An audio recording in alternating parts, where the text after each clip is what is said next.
Hello, just wanted to share. I had a really powerful sacred activation I was doing yesterday, and I thought it specifically had to do with a temple space and a very specific activation um, in a temple. And after the temple, I went to a waterfall and, realized that the activation really didn't take place. Part of it took place, but it didn't really take place at the temple, right? The activation took place at the waterfall because the waterfall is temple, right? The sacred land is temple, and I'm here to activate the sacred land. And the ritual that I needed to do, that is where it took place. And, the message of false icons, right? False idols had come through so strongly yesterday and today of let them have their temple, right? Because it's like an act of reclaiming sacred land and sacred temple. And it was just so strong of let them have their temple. It was never about the temple. The temple was built on the land, right? The land is what's sacred. The temple is to honor the land.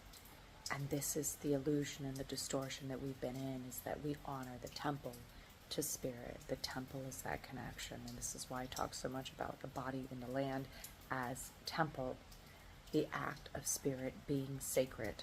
This is the entire idea of the false icon, right? The false idol is that we need rules and we need a temple and we need all of these things, these tools to connect with spirit. It's even like when I talk about with tarot and stuff, it's like it's just a tool. Food is a tool, earth is a tool, making is a tool, anything to connect with sacred purpose is a tool. You don't need a specific place. You don't need a specific ritual.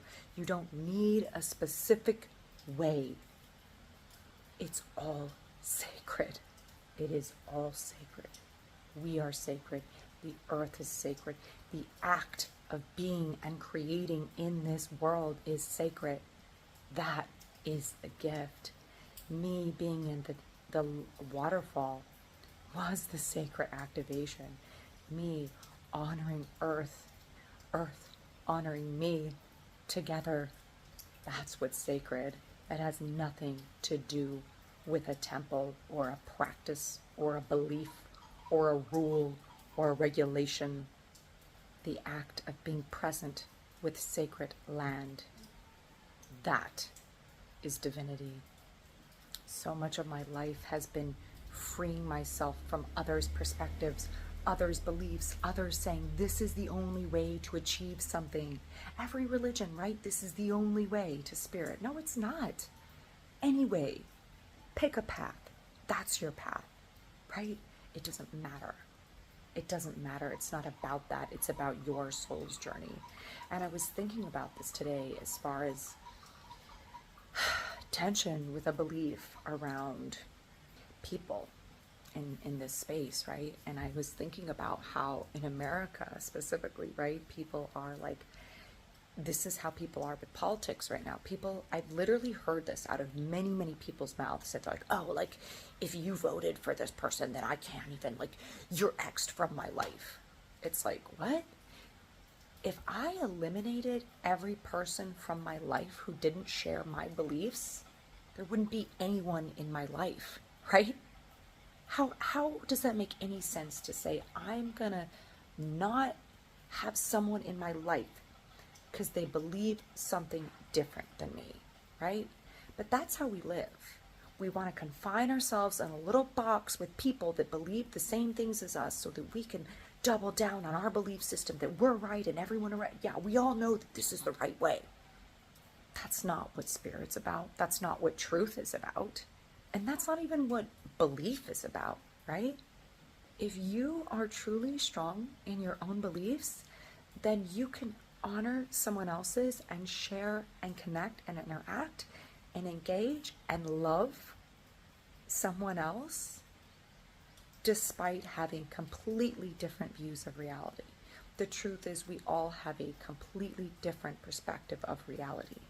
So why is it that we're so hung up on trying to get other people to believe what we believe? And it's funny because even people who are non-religious, but they're so into politics, you're sharing the same belief system as the people that you don't like in religion, right? It's the same idea. People in religion say, this is the only way to achieve spirit. And you're the one saying, oh, this is the only way to achieve truth in government or truth in social economics, whatever it is. The deeper I step into this journey of myself is just recognizing that my belief is for me. It's not for anybody but me, right? I'm going to share my truth, and those who want to receive it can receive it. You know, that's my purpose. But I'm never going to convince somebody to believe something or like convince anyone to see my perspective or tell someone they're wrong for having their own belief of reality. In reality, it's your perspective. All I can do is offer an exchange that maybe will help you to see differently, maybe to open your mind to a different way. That's the only way we can even make change. And the truth is, when we double down on these beliefs, we're actually just confining ourselves to a smaller reality. We do this with everything, right? We're saying, oh, these people don't understand because of this. Oh, this race or this type of people or this class of people or this origin of people, right? Or this belief system of people. It doesn't matter what the fuck we're talking about. We are using the same construct to act as if we are the only ones who see and know the truth. We are all just a different facet of the same stone. And until we can collectively find this truth, then we will never truly see. Reality is multi-dimensional. What kind of world are we going to live in? The one we're currently living in, right?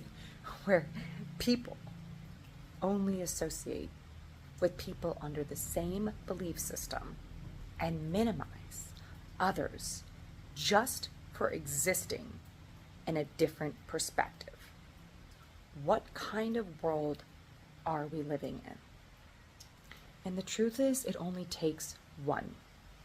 It only takes one person. It only takes one generation. It only takes one voice, one conversation, right? Instead of throwing up your beliefs on people, one conversation can change someone's life, can change someone's perspective. The greatest wisdom that's ever come to me from others has been brief moments of sharing something super subtle, something very subtle that wouldn't even integrate until years later, and the power of those words they had in my life. And sometimes they're not even words, right? Sometimes it's just presence. Sometimes it's just sharing, connection. That's literally all we have. Where do you think you're getting by forcing others, rejecting others, minimizing people? Where is this getting us as a collective? And if you're living in your truth, then why are you so worried about other people believing the same thing as you?